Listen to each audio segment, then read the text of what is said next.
பார்த்து வளர்ந்தப்ப இந்த மாதிரியான ஸ்டீரியோடைப்லாம் விமன் மேல வச்சிருந்தாங்க. But okay. கண்டிப்பா என்னோட பொண்ண அத நான் ஃபேஸ் பண்ண விட மாட்டேன் அப்படின்ற மாரி உங்களுக்குள்ள ஒரு கோவம், ஆதங்கம்லாம் இருந்திருக்கும் இல்லையா? அது என்னென்ன?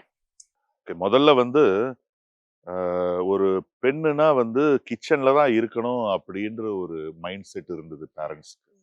பட் இன்னைக்கு வந்து அது மாறிடுச்சு. இன்னும் டவுன் சவுத் தமிழ்நாடுலலாம் மாற வேண்டியது இருக்கு. எனக்கு தெரிஞ்சு வந்து ஆணுக்கு எந்த விதத்திலயும் குறை இல்லன்னு மட்டும் சொல்ல மாட்டேன். ஆண விட எல்லா விதத்திலயும் வந்து அ டேலண்டட் தான் விமன்.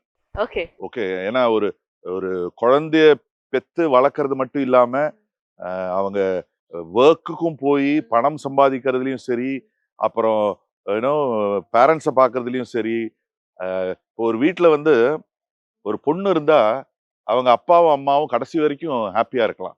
அந்த பொண்ணு இப்போ எங்க வீட்ல பார்த்தீங்கன்னா, இங்கேருந்து ஒரு 1 ஹவர் தூரத்தில தான் எங்க அம்மா இருக்காங்க. என்னுடைய எல்டர் பிரதர் வீட்ல. ஓகே. என்ன, நான் வந்து சரி அடுத்த நாள் காலையில போய் பார்த்துக்கலாம். ஏதாவது உடம்பு கிடம்பு சரியில்லன்னு நினைக்கிறதுக்குள்ள என் சிஸ்டர் வந்து துபாய்ல இருக்காங்க. நான் வந்து சென்னையில தான் இருக்கேன். அம்மாவ போய் பார்க்கறதுக்கு முன்னாடி துபாய்லேருந்து சிஸ்டர் வந்து உட்காந்துருவாங்க. ஸோ அதனால பெண்கள வந்து வேற யார்கிட்டயும் யாரோடையும் கம்பேரே பண்ண முடியாதுங்க. They or something. கடவுளுக்கு அடுத்தது பெண்கள் தான். ஆமாமா. கடவுளுக்கு அப்புறம் வந்து தாய், அது தாயா இருக்கலாம், சிஸ்டரா இருக்கலாம், வைஃபா இருக்கலாம், டாட்டரா இருக்கலாம். பெண்கள்ன்றது ஒரு லக்ஷ்மி. ஓகே. ஆமாமாமாமா. வீட்ல பொண்ணு இல்லன்னா, அது அது வீடே இல்ல. நைஸ். ஒரு ஆமா. பிளெஸ்ஸிங்.